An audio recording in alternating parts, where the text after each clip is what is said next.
Welcome, dear friends, to a journey into one of the greatest mysteries of the ancient world, Stonehenge. Standing for over 4,500 years, these massive stones have fascinated historians, archaeologists, and visitors from around the world. But who built Stonehenge, and why? Was it a temple, a burial site, or perhaps an astronomical calendar? Today, we explore the secrets of this legendary monument. How were these enormous stones transported and arranged with such precision? What do recent archaeological discoveries reveal about the people who built and used Stonehenge? And what role did it play in their society, religion, and understanding of the cosmos? Through expert analysis, groundbreaking research, and cutting-edge technology, we will uncover the latest theories surrounding this prehistoric wonder. We will step into the world of Neolithic Britain, where rituals, engineering, and celestial alignments shaped one of history's most iconic landmarks. Prepare for an incredible exploration of one of England's most enduring mysteries. The stones have stood in silence for millennia. What stories do they have to tell?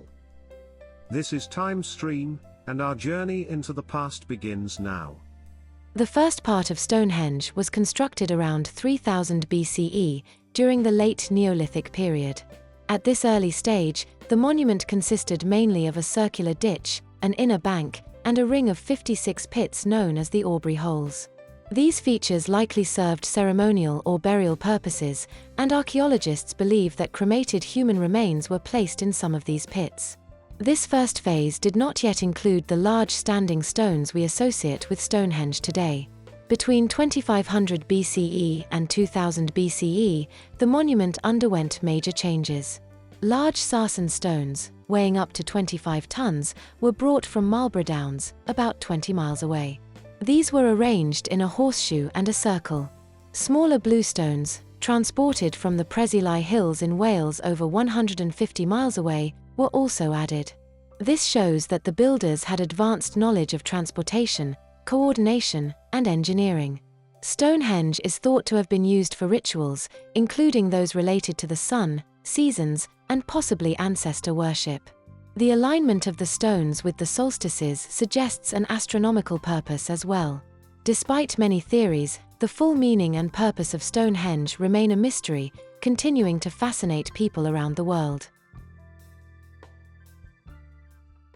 Well, about Stonehenge, and the very first beginnings of Stonehenge were in fact a circle and made of chalk, and so different communities dug an exact circular construction and to show the white chalk underneath. And so this is something which also has been happening previously. We've had many animals in the area, and also figures, for example horses, for example giant men, for example. So this is something which hasn't only happened at Stonehenge, where the chalk underneath has been used to make a pattern. And this circle is thought it was made by different communities, not just one community, but different groups came to be involved in building this construction. And the reason why they think this is because the circle isn't exactly regular, and the tools that they used were, they didn't have metal, and but they did make use of what they could do, the materials that they had available. And one of the materials they had available was the antlers of deer, and so they made very good picks, and like pickaxes, and they could use these to dig out the earth. And so this, but another tool they used was actually the jawbones of cattle, for example ox, and so they would use these as sort of like shovels to dig out to the earth as well. So these were very useful, and but when they became worn out and they became no longer sharp, they would just simply throw them down. And but modern archaeologists have found these antlers and these jawbones, and they've been able to carbon date these, and because they're able to carbon date them, they know exactly when they were used, how old they are, and these are of the age of 3000 BC, so they're roughly 5,000 years old. So this was therefore the very beginnings of Stonehenge, before the stones were put in place. The stones were put in place roughly 500 years later, so 2500 BC. And so we do in fact have two different types of stones.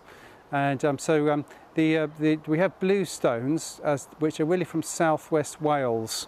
And so these were actually very different from the larger stones, which are called sarsen stones, which are much closer nearby. And these sarsen stones, at the time of the last ice age, which is about 10,000 years ago, these were inside the ice as it travelled, moved. But when the ice melted, the stones just fell onto the ground. But it was felt that the way the ancient peoples cut these into these oblong shapes was with the sarsen stone itself. And they would hit the sarsen stones with this same stone, because they couldn't use wood would be too soft, bones, nothing was hard enough except the sarsen stone itself to carve out the stones. And so then they would use levers to lever them onto rollers, which were made from logs. And it's probable that the logs were from pine trees, because there are many pine trees in that area at the time. Pine trees are pioneer trees. They're the trees which firstly arrive after the Ice Age, for example. The large sarsen stones at Stonehenge were carefully and skillfully erected by Neolithic builders around 2500 BCE. Each sarsen stone weighs up to 25 tons and was shaped using stone hammers to create flat surfaces and joints. To erect the upright stones, workers likely dug deep holes with sloping sides. The base of the stone was then placed into the hole. Using wooden sledges, ropes, and a lot of manpower, the stone was gradually pulled upright, possibly with the help of wooden A-frames and levers. Once the stone was standing, the hole was filled with rubble and packed tightly to secure the stone in place. The horizontal stones, called lintels, were placed on top of the upright stones. Builders probably used large wooden scaffolding or built earth ramps to raise the lintels. These stones were carefully shaped with mortise and tenon joints so they would fit securely onto the uprights. This construction method shows that the builders had advanced knowledge of engineering and design. The precision of the joints and the stability of the structure after thousands of years prove the remarkable skills of the people who built Stonehenge. Their work continues to impress engineers and archaeologists today.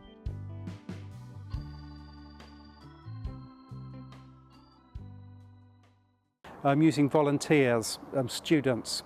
Always good to ask students to help with things like this. And so they dug a very big pit in the ground, and but it had a slope to one side. But they pulled with rollers. They pulled the sarsen stones over the pit. But above the sarsen stone there'd be another stone, and so that stone they'd pull forward. And gradually this would then alter the centre of gravity, so it would then make it fall into the pit. And so it's felt then they pulled it straight by rope. So they, believe it or not, had ropes. And so ropes, very, very complicated to make a rope, actually. It's not easy. So this shows a very highly advanced technical knowledge to be able to make rope, for example. So they pulled them so they were straight. And but the stones on top, they were actually not quite known for sure how they did it, but it is possible they had one idea is they had a ramp, pull them up a ramp slowly, or another idea could be that they were levered slowly up with wood put underneath them, then levered up another side, another piece of wood, levered up again, so constantly going up like that, then pulled over the top of the two uprights and put in place. But they weren't simply, though, just put on top. They were put in with joints, mortise and tenon joints, a sort of upright piece and a hole. The hole will go over the top, like Lego. I'm sure everyone knows Lego. So they fell into the top like this. So in fact this was a prehistoric Lego, if you like. But that is the reason why they stayed there for so long. Because if they didn't have these joints, they would have fallen over a long, long time ago. But that's what held them in so strongly. So the people who worked this out were the equivalent of our surveyors today. So that it wasn't crude, it was very technically accurate. And so they said that the way they worked out this exact circle was probably using a hexagon shape. Something else also of interest. The actual Stonehenge is on a hill, but it's not at the top of the hill. So we have a hill. Stonehenge is not at the top; it's to one side. And so, but still, even though it's one side, it's exactly straight. So the tops are exactly straight. So the question is, how could they make it exactly straight on the side of a hill? How will they know how to do that? And so they think the only way they would have known how to do that is to accurately measure the earth. And they therefore think it's possible that they did actually know the earth was round, just because of that alone. So the actual surveyors were actually using very, very complicated knowledge to actually locate it exactly flat. The exact reason why Stonehenge was built on its specific location remains uncertain, but several theories exist. One reason may be the site's natural features. The area around Stonehenge has several chalk ridges and clear views of the sky, making it a good place for observing the sun and stars. The alignment of the stones with the summer and winter solstices suggests that the location was chosen for astronomical and ceremonial purposes. Archaeologists have also discovered that the site had been used by humans for rituals and burials long before the stones were erected. There are ancient burial mounds and wooden structures nearby, indicating that the area already held spiritual or cultural significance. The River Avon, located not far from Stonehenge, might have served as a route for transporting stones or for ceremonial processions. Another theory suggests that the site was a place of healing or a gathering spot for people from different regions. The choice of location may have been influenced by its central position in southern Britain, making it accessible for large groups. Overall, Stonehenge's location likely combined practical, spiritual, and symbolic reasons, making it a powerful center for worship, ceremony, and community gatherings. Rather interestingly, this position, we wonder why it was placed in that position. And so it's possible it was placed in that position because of the action of the ice. Because the ice had within it stones, which as it moved would scour the earth. And so this has made straight lines, and this has made a kind of road, but it's not man-made. It looks man-made, but it's not man-made, it's natural, this road. But the ancient peoples would have felt there must be some spiritual reason for that being in that place. So that's why they feel it would have been placed there, because of that particular reason, and also to be aligned with the movement of the sun, of course. And which of course it's actually very much, obviously the sun shines at the time of the equinox directly through the middle, as we know. And so it has inside a horseshoe shape stones, which are much larger, and then the outside, the stones outside.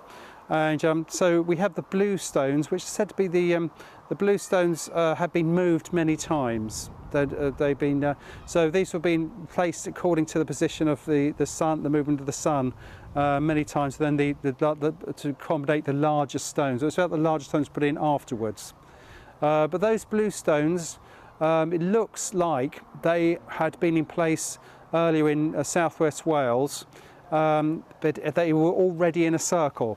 They weren't carved out especially for Stonehenge. They were already carved out in that place in southwest Wales. So they were picked up, put on and moved, already carved out, already made for a circle in Wales. And so they would have been again put on a sledge, as then on rollers, and pulled towards the coast, and probably put on a raft, and eventually taken to the River Avon. And so it's probable that the people actually would actually pull the raft down the River Avon, floating. And so when they get to near Stonehenge, again they would follow the course of this natural road made by the ice, and they'd pull this up from the River Avon. So the blue stones very much felt to have some sort of medicinal purpose, because they're warmer. The actual temperature is warmer than the sarsen stones. and people will go them to chip bits off. So examining them, looking at them very carefully, you can see people have broken pieces off over thousands of years. They've been broken away because people have taken pieces away to keep wear, probably as amulets to ward off ill health. It is a place of burial. Of course, we have many burial sites all around called burrows, and or barrows really, barrows, not burrows, barrows. And so these sites have been even sort of predating Stonehenge really. There's always been these very important burial sites, probably for local chieftains. Time passed though, a change came about with people who brought metal. And so they brought metal from Europe. They had, so for example, copper and bronze. Brought about new changes in society because the metalwork was like currency, became like currency. So it was possible for people to become very wealthy. So therefore we started to have these strata in society. This changed society. Today, very possibly we will never know for sure really why Stonehenge was built where it is, but it's possible it's a connection with the ancestors, because there are so many burials nearby. Durrington Walls is a large Neolithic settlement located about 2 miles, 3 kilometers, northeast of Stonehenge. Archaeologists believe it was the village where the builders of Stonehenge lived around 2500 BC, during the time when the massive sarsen stones were being erected. It is one of the largest known Neolithic sites in Northern Europe and provides important insights into the lives of the people who built Stonehenge. Excavations at Durrington Walls have revealed the remains of houses, tools, pottery, animal bones, and other everyday items. The houses were built with wooden frames, clay floors, and hearths for cooking. The remains suggest that hundreds, possibly thousands, of people lived or gathered there, especially during certain times of the year. Evidence of large feasts has also been found, with bones from pigs and cattle showing signs of cooking and butchering. This suggests that Durrington Walls was not just a construction camp, but also a social and ceremonial centre. The settlement may have hosted seasonal gatherings for rituals, food sharing, and community events. Durrington Walls helps us understand the human story behind Stonehenge, how people worked together, shared beliefs, and built one of the most iconic monuments in the world. So Durrington Walls, very close by, is in fact a place which is still existing today. Is there like a sort of like a bund really, in a circular, and it's so big that actually there's a village in the middle of it today. But it was here that there used to be people living permanently who would be servicing the use of Stonehenge. So they would be providing, for example, on feast days at the time of the equinox, pigs, largely. That was what people used to eat a lot in those times. And so they know that they used to make pigs because the pottery has survived. And nowadays, with very sophisticated analysing of the actual surface of the pottery, they know that pigs were actually sort of cooked in these pots. For people who would visit Stonehenge from all over the country. They come from far north of Scotland, for example, the Orkney Isles they found, and so from Europe, for example, and many people have come to visit from as far as they know, from as far as Switzerland, for example, and some people from medicinal purposes to be cured by the blue stones. But they also said it's possible they were also involved in helping to build Stonehenge in the first place as well, raising these very big stones, tipping them into a pit and then pulling it straight, and very sophisticated knowledge that would need to be for this purpose, incidentally. And Durrington Walls is still possible to visit today. Of course, we can still see the actual raised wall really all around. But there is another area nearby as well where they have smaller stones as well. But it is of interest, before the stones were there, they think they would have been actually, in fact, wood. And so they would have been, that's what created these holes, which they find lots of holes everywhere. They think before the stones, it would have been wooden tree trunks, and before the actual stones were placed there, but in a similar formation.